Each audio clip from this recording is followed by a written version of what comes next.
Chris, let's talk more about the stakes tomorrow night. A lot of voters are still getting to know Vice President Harris. Nearly a third of likely voters in a brand new New York Times Siena poll say they need to know more about her. Only 9% said the same about Trump. So what's most important for her to define herself, contrasting her policy with Trump's or her personality? Well, let me first say, Anna, the 9% of people who feel like they should need to know more about Donald Trump, where have these people been? That's a sidebar. I don't understand how you could not know enough about Donald Trump at this point. But yes, you are right. That number, 3 in 10 people effectively saying they need to know more about Kamala Harris. And I'll note in that same poll, about 2/3 of those people said they want to know more specifically about her policies and her plans. So that's how I'm going to answer your question, which is I think she needs to tell people what she would do in office, how that might be different from Joe Biden, which I'll note in that New York Times Siena poll, Joe Biden very unpopular, people wanting a change from his administration. And then also, I think she can draw contrasts on policy with Donald Trump, whether it's the things he said, which are various and many, or with Project 2025, which Trump will try to run from, but from as a political issue, she should hammer him on it. People know about it and they don't like it. So I think you do poorly when you try to get too personal with Donald Trump because he's always going to go lower than you.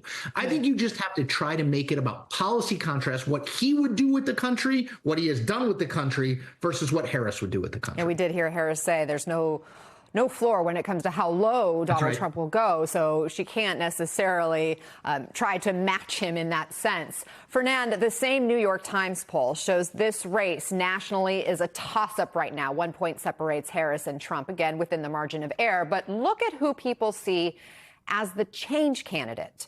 53% say Trump represents major change, just 25% for Harris. Maybe seems counterintuitive since Trump was already president. He hasn't stopped talking about 2020. What do you make of it? Well, I think that change number should be higher because Trump would represent the greatest change in the history of the American Republic. He would take our democracy and turn it into an authoritarian strongman, likely dictatorship on day one, his own words, not mine. So those numbers don't surprise me. But look, I think with Kamala Harris, tomorrow's debate, you got to understand, this is the last major event before Election Day. Now, people think Election Day in November. Not true. Election Day starts next week when ballots in Pennsylvania will begin being cast. So this is really an opportunity for her to, yes, as Chris says, draw some policy contrasts. But I don't think it's really about that.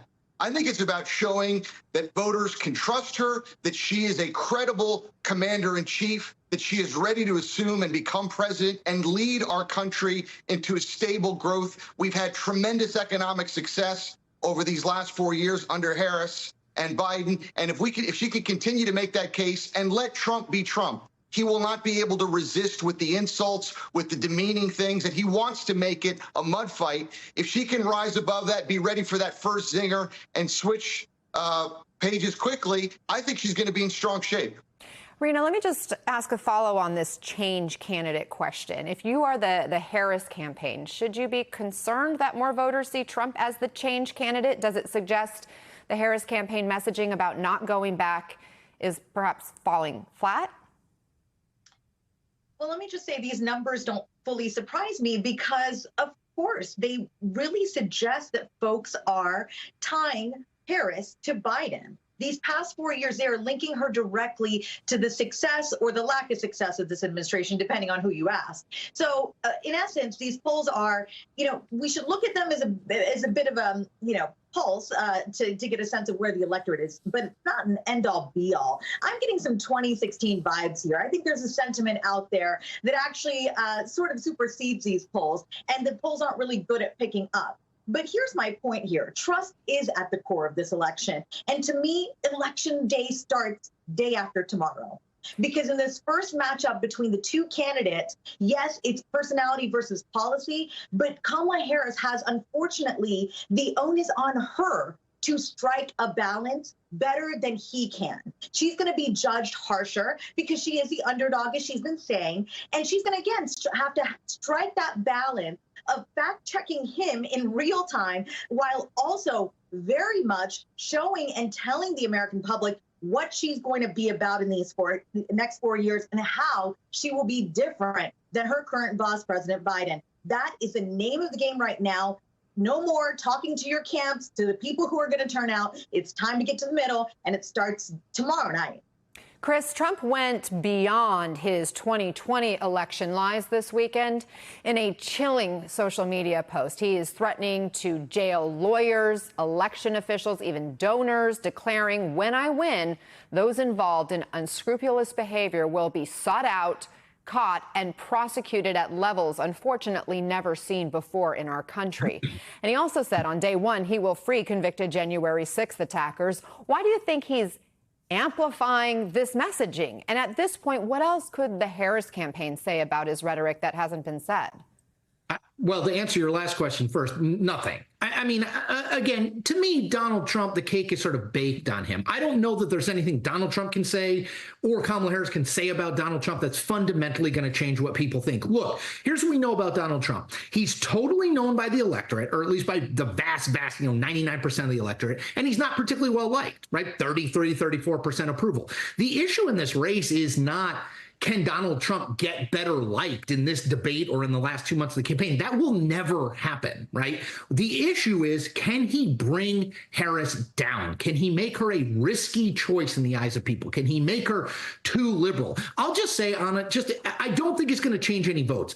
But look, I do think it's really important to reemphasize there is zero evidence of widespread or even not widespread election fraud in the 2020 election. There has, in fact, never been widespread election fraud in any election that we have ever seen in America. Again, do I think it fundamentally altered? No, it doesn't. But it's still, facts still matter, right? Facts are not a partisan position. And it's important that we note that even while I say I don't think that Truth Social post or anything else he posts on Truth Social or anything else Kamala Harris says about him in the debate is going to fundamentally alter how people think of him.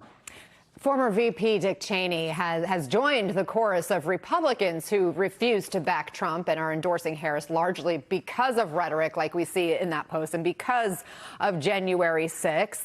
Rena, will those types of endorsements matter? I mean, they matter somewhat, and I'm very cautious about this because this is what we need to take into stock here. This moment demands us looking at what votes are out there for grabs. I mean, that is the entirety of what us political professionals do at this point in the race. We try to figure out where the vote's at. So if Dick Cheney's changing minds and hearts, I mean, great. And look, we need these kinds of things to help Harris get further than where she is right now. But I'll just say this. This is a feelings over facts election. And I'll preface by saying I'm a pro-democracy advocate who has been at this for 8 years. I'm the child of immigrants that fled a genocide. And you're not going to hear an embrace of authoritarianism from me. I've never once voted for Donald Trump, and I've been a registered Republican my whole life. So I am absolutely for the Cheneys and any other Republican out there saying we are with Harris, but we are with Harris because we feel as if this is the most consequential election of our time. We let Donald Trump back in the White House. You open up the gate to everything that is un-American, revenge against enemies, the classification of certain people. Remember the Muslim ban? So while we can talk facts all we want, we need to talk about changing some hearts and minds where it matters. The feelings are what is casting this shredded doubt about Harris being successful and casting sort of this gray cloud over this election. I mean, the fact that Trump stands strong against this woman in the polls, and look, take them with a grain of salt, yes, we should all be very scared about what our fellow Americans are buying. A ton of misinformation and disinformation, and every single person has got to be part of pushing back on that.